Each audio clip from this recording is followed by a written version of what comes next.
نحمده ونستغفره ونعوذ بالله من شرور أنفسنا ومن سيئات أعمالنا من يهدي الله فلا مضل له ومن يضلل فلا هادي له وأشهد أن لا إله إلا الله وأرسله بالحق بشيرا ونذيرا وداعيا إلى الله بإذنه وسراجا منيرا فقد قال الله تعالى في كلامه المجيد فأعوذ بالله من الشيطان الرجيم بسم الله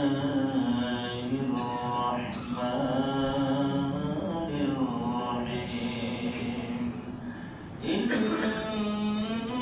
الله ربي وربكم فاعبدوه هذا صراط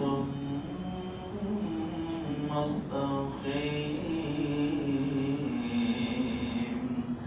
وقال رسول الله صلى الله عليه وسلم خيركم من تعلم القرآن وعلمه أو كما قال عليه الصلاة والسلام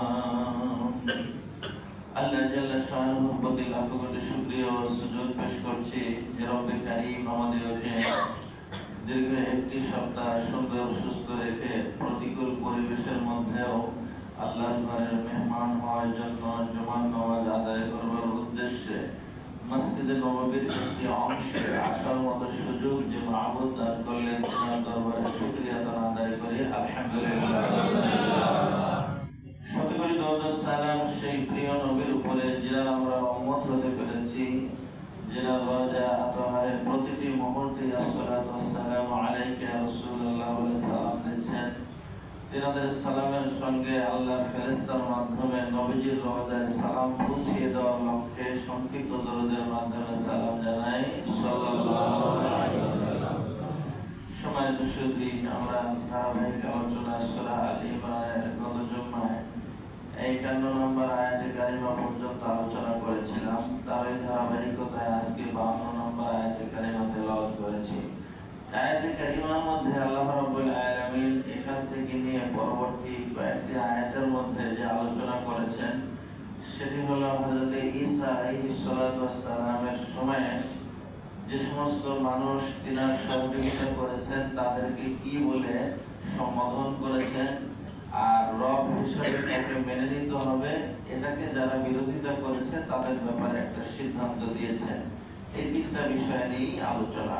তো আমরা as a মুসলিম হিসাবে রব হিসাবে যেটাকে মেনে নেই তিনি হলেন আমাদের আল্লাহ। আল্লাহ পাক নিজেই বলছেন ইন্নাল্লাহ, সেই আল্লাহটা কি অবশ্যই জেনে রাখো, নিশ্চয় আল্লাহ তাআলা হলেন রব্বি, আমার রব, রব্বুকুম এবং তোমাদের রব। যেহেতু আল্লাহ তাআলা নবীর মাধ্যমে ঘোষণা দিয়ে বলতেছেন, নবীজি এসে বললেন যে ইন্নাল্লাহ রব্বি, অবশ্যই আমার রব হলো আল্লাহ, রব্বুকুম এবং তোমাদের রব হলো আল্লাহ। তাহলে আমার রব তোমাদের রব যদি একই আল্লাহ হয়ে থাকেন, ফা'বুদুহু, এই হুর মার্জা হলো আল্লাহ পাকের দিকে সম্বোধন করা হয়েছে। আল্লাহ পাক বলছেন তাহলে তোমরা কি করো, নবীর মাধ্যমে জানায় দিলেন যে সেই রবেরই ইবাদত করো। হাদা সিরাতুল মুস্তাকিম, আর এটাই হলো একদম সহজ সরল সঠিক একটা পথ। তো এই আয়াতের দ্বারা বুঝলাম যে রব হিসাবে যেহেতু আমি আপনি সকলেই মেনে নিয়েছেন তিনি হলেন আমাদের আল্লাহ, আর ইবাদত করতে হবে কার? আল্লাহ। সমস্যার সমাধান কিন্তু হয়ে গেল। কিন্তু এখানে আমরা এখন আল্লাহ পাককে মেনে নিতে গিয়ে সমস্যার সৃষ্টি হচ্ছে কোথা থেকে? যখন আপনি আল্লাহ পাকের সংবিধানকে মেনে নেবেন, আল্লাহকে রব হিসেবে মেনে নেবেন, সেটাকে ইমপ্লিমেন্ট করার জন্য, বাস্তবে রূপ দেওয়ার জন্য চেষ্টা করবেন, তখনই দেখবেন সমস্যার সম্মুখীন হবেন। যেহেতু আল্লাহ তিনাকে নিয়ে কোনো মুমিন মুত্তাকি কোনো মুসলমান কোনো সন্দেহ তৈরি করতে পারে না, যারা করছেন তাদেরকে নাস্তিক বলা হয়। তো আমরা এখন এই নাস্তিকের পথ থেকে ফিরে আসতে হলে আল্লাহকে মেনে নিতে হবে। মেনে নেওয়ার পরে আল্লাহ পাক বললেন, আমি তোমাদেরকে সঠিক একটা রাস্তা দেখিয়ে দিয়েছি। যে নবী সাল্লাল্লাহু আলাইহি সাল্লাম এই সিরাতে মুস্তাকিমের ব্যাখ্যা দিতে গিয়ে তিনি বলেছেন, একদম ব্ল্যাক বোর্ডের মধ্যে একটি রেখা অঙ্কন করলেন, এভাবে একদম স্কেল করে টান দিয়ে বললেন যে হাযা সিরাতুল মুস্তাকিম, এটাই হলো সঠিক পথ। যে পথের মধ্যে কোনো বক্রতা নাই, কোনো বাঁকা নাই, কোনো রকমের দ্বন্দ্ব নাই, দ্বিধা নাই, সেই পথটাই হলো সিরাতে মুস্তাকিম। আমরা লক্ষ্য করে দেখছি বর্তমানে এই সিরাতে মুস্তাকিমের উপরে চলতে গিয়ে আপনাদের কাছে এমন কোন মুসলমান নাই যে বলতে পারবে না যে সমস্যা নাই। একটা না একটা সমস্যা আছে। তাহলে সমস্যা যদি থাকে সেটা সিরাতে মুস্তাকিম নয়। আর যদি সমস্যা থাকে তাহলে বুঝতে হবে যে এটা সিরাতে মুস্তাকিম নয়। আর সমস্যা না থাকলে বোঝা যাবে সমাজের মধ্যে বিধান বলতে একটাই, যেহেতু আপনি সিরাতে মুস্তাকিমের উপরে প্রতিষ্ঠিত না, বিধায় আপনার সঙ্গে দ্বন্দ্ব জড়িয়ে যাচ্ছে। আজকে যখনই আপনি সিরাতে মুস্তাকিমের উপরে উঠবেন তখন আর কারো কোনো দ্বন্দ্ব থাকবে না। এখানে আমরা যারা আছি আল্লাহকে নিয়ে কারো কোনো দ্বন্দ্ব আছে না, একজনেরও দ্বন্দ্ব নাই। যদিও আপনার ভিতরে দুঃখ, কষ্ট, অভিমান, অভিপ্রায় বিভিন্ন কিছু থাকতে পারে, কিন্তু আল্লাহ নিয়ে কোনো দ্বন্দ্ব নাই। দ্বন্দ্ব যদি না থেকে থাকে তাহলে আল্লাহ পাক বললেন এই পথটাই হলো সিরাতে মুস্তাকিমের পথ। এখন আল্লাহ পাক পথটা কিভাবে দেখায় দিলেন, দেখায় দেওয়ার জন্য মডেল হিসেবে নবী করিম সাল্লাল্লাহু আলাইহি ওয়াসাল্লামকে তিনি প্রেরণ করলেন। তিনার জীবনের শুরু থেকে নিয়ে শেষ পর্যন্ত যে আদর্শ, যে আইডল তিনি রেখে গেছেন, এটা যদি আমরা ফলো করি তাহলে একটি মানুষ কখনো কোনো দ্বিধার মধ্যে যেতে পারে না। তাহলে এই আয়াতের দ্বারা বুঝতে পারলাম যে নিশ্চয় আমার আপনার সকলের রব হলেন আল্লাহ। সেই রবের দেখানো পথটাই হলো সিরাতে মুস্তাকিম। আর আমরা প্রত্যেকেই প্রতিদিন এক নয় দুই নয় অসংখ্য বার আল্লাহর কাছে দোয়া করছি যে ইহদিনাস সিরাতাল মুস্তাকিম, হে আল্লাহ আমাকে সিরাতে মুস্তাকিমের পথে পরিচালিত করো। আচ্ছা, যে কথাটা আল্লাহর কাছে দোয়া করছি, এই কথাটার উপরে টিকে থাকার জন্য কতটুকু চেষ্টা করছি, এটা হলো বিষয়। আমি দোয়া করলাম কিন্তু সেটা উপরে টিকে থাকার জন্য চেষ্টা করলাম না, তাহলে বুঝবেন যে আপনার এই দোয়াটা অন্তর থেকে নয়। আর যদি আমি অন্তর থেকে দোয়া করতাম তাহলে এরপরে আসবে সে কথাগুলো। দেখেন আল্লাহ তাআলা বলছেন, হযরতে ঈসা আলাইহিস সালাতু ওয়াস সালাম এই সময়ের কথাগুলোই আল্লাহ তাআলা উঠায় দিয়ে নবী সাল্লাল্লাহু আলাইহি সাল্লামকে বলতেছেন যে ঈসা আলাইহিস সালাম যখন রবের পরিচয় দিয়ে রবকে মেনে নেওয়ার জন্য তাদের সামনে, জাতির সামনে উপস্থাপন করলো, তখন এই জাতির চরিত্রটা কেমন এটা তিনি বুঝতে পারলেন। বুঝবার পরে আল্লাহ তাআলা কোরআনুল কারীমে 53 নম্বর আয়াতে কারিমা নাযিল করে দিলেন, ফালাম্মা আহাসসা ঈসা মিনহুমুল কুফরা ক্বালা মান আনসারি ইলাল্লাহ। আল্লাহ রাব্বুল আলামিন এবার হযরত ঈসা আলাইহিস সালাতু ওয়াস সালামকে দিয়ে যখন ওই মানুষদেরকে দ্বীনের পথে পরিচালিত করার আহ্বান জানিয়ে দেওয়ার পর তিনি যেটা বুঝতে পারলেন, আহাসসা, এটার তাফসীর করতে গিয়ে মুফাসসিরিনগণ বলেছেন অনুভব করা, উপলব্ধি করা। হযরত ঈসা আলাইহিস সালাম বুঝতে পারলেন, অনুভব করতে পারলেন, উপলব্ধি করলেন কুফরির সংখ্যাটাই বেশি হয়ে গেল। আজকে যদি আমরা সমস্ত বিশ্বের দিকে তাকাই, মুসলমানদের কোয়ান্টিটি পরিমাণ আর কাফেরদের পরিমাণ যদি আপনি লক্ষ্য করেন তাহলে দেখা যাবে কাফেরদের সংখ্যাই বেশি।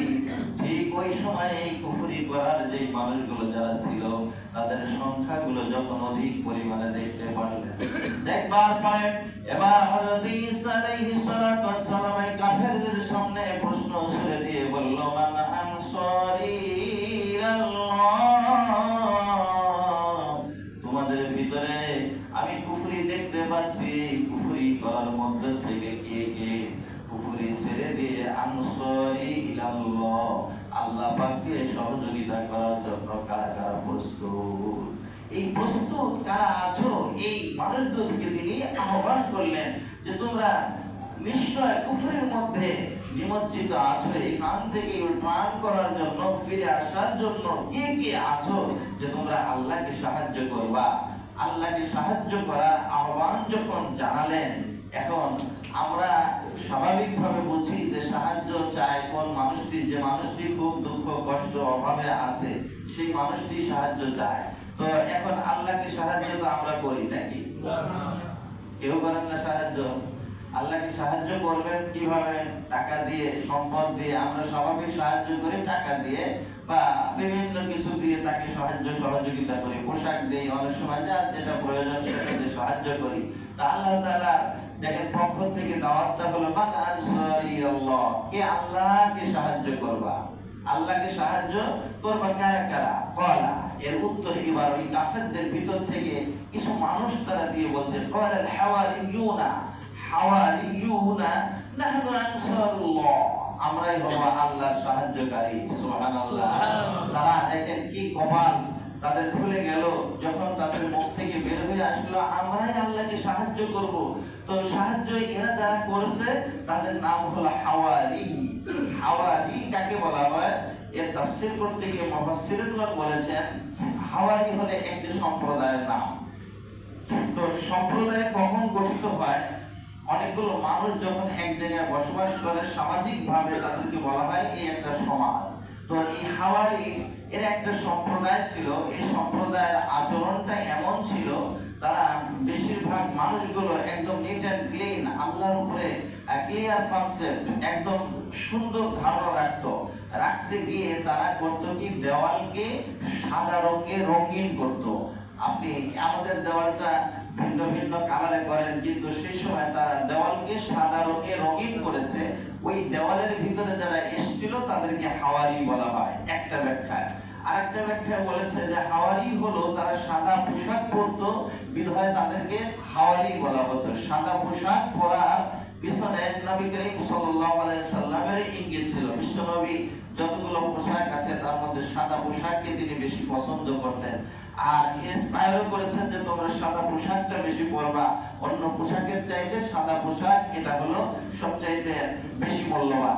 তো রাসূল করিম সাল্লাল্লাহু আলাইহি ওয়াসাল্লাম যখন এই ব্যাপারে বলেছেন, তো এই সাদা দল, তাহলে বোঝা গেল কি সাদা দল, সাদা দেওয়ালকারী, এরপর সাদা পোশাক পরিধানকারী, এরাই হলো আনসার। নাহনু আনসারুল্লাহ, আমরাই কি করব? আল্লাহ সাহায্য করব। তো আল্লাহ সাহায্য করবে কি দিয়ে সেটা এবার ব্যাখ্যা করে দিচ্ছেন। আপনি টাকা দিয়ে সাহায্য করবেন নাকি পোশাক দিয়ে সাহায্য করবেন? আল্লাহ তাআলা নিজেই বলছেন।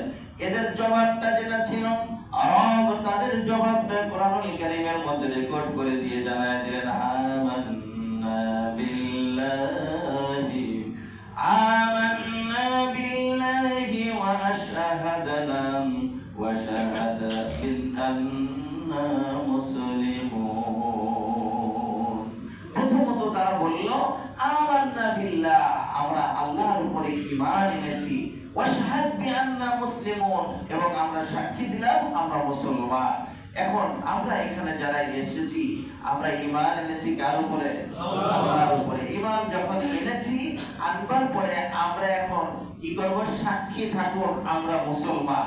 এই যে আল্লাহকে যখন বললেন যে আমান্না বিল্লাহ, আল্লাহর উপরে ঈমান এনেছি, আনবার পরে এখন আমাদের পরিচয় হয়ে গেল কি আমরা মুসলমান। বিআন্না মুসলিমুন, আমরা হলাম মুসলমান।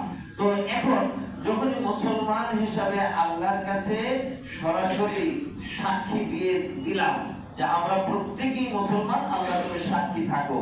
এখন মুসলমান হয়ে যদি মুসলমানিত্ব আমার ভিতরে রক্ষা না করি, তাহলে বুঝতে হবে যে আপনি আল্লাহকে যে আল্লাহ বলে ঘোষণা করেছেন এটার মধ্যে আপনার ত্রুটি রয়েছে। এবার রবের কাছে দেখেন রাসূল করিম সাল্লাল্লাহু আলাইহি ওয়াসাল্লাম একে জানায় দেওয়া হচ্ছে যে তোমরা এবার কি করো, যখনই আল্লাহর উপরে বিশ্বাস করেছো, আল্লাহকে যখন মেনে নিয়েছো এবং আল্লাহকে বললে আল্লাহ তুমি সাক্ষী থাকো আমরা তোমার উপরে ঈমান এনেছি। এখন আল্লাহ পাককে সাক্ষী রেখেছি, খুব হুঁশিয়ার, পৃথিবীতে যে যে অবস্থানেই থাকেন না কেন সাক্ষী রেখেছেন আল্লাহকে। আর আল্লাহকে সাক্ষী রেখে সেই আল্লাহ পাককে ফাঁকি দিয়ে আমার পদচারণা, আমার কথা, আমার কাজ, আমার সমস্ত বন্দেগী যদি ত্রুটি বিচ্যুতি হয়ে যায়, তাহলে আল্লাহকে সাক্ষী মেনেছি, এবার কিয়ামতের দিন তো আল্লাহ সাক্ষী দিবে না। কি দিবে না সাক্ষী? আল্লাহ, আল্লাহকে কিন্তু আমরাই সাক্ষী মেনেছি। এবার বলেন, আল্লাহ কি সবকিছু দেখেন? বিশ্বাস